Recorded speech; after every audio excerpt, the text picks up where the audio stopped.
My preferred methods of injury management are going to the chemist and buying some medicine if I need something. I do a lot of physio work and that involves deep tissue massage, but also rehabilitation and learning how to get my muscles firing up in the right way.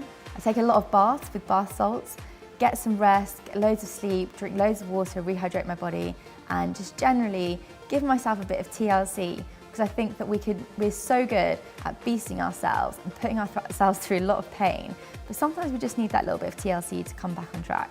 One thing I always take with me is an anti-inflammatory gel. It's really great for soothing the muscles so that I can continue training. Something that works really well, especially if I'm doing a multi-day event, put it on my legs at night, massage it in, and by the time I wake up in the morning, I feel fresh and ready to go again. If I've got an acute injury, I use the PRICE method, which is protection, rest, ice, compression, elevation, to manage it and get back on track.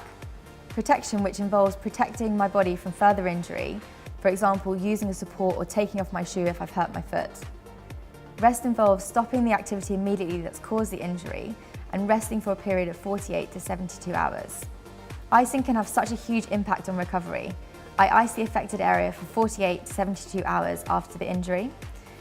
Do it for 15 to 20 minutes every 2 to 3 hours and make sure it's always in a damp towel so you're not applying the ice directly to the skin, which can cause really bad damage. Compress or bandage the affected area to reduce any movement or swelling that could damage it further. Make sure the bandage is tight so it's wrapped snugly around the affected area, but not too tight that it restricts blood flow. Elevation is great because it reduces the blood flow to that part of the body, which means that you can reduce the overall swelling and hopefully recover as soon as possible.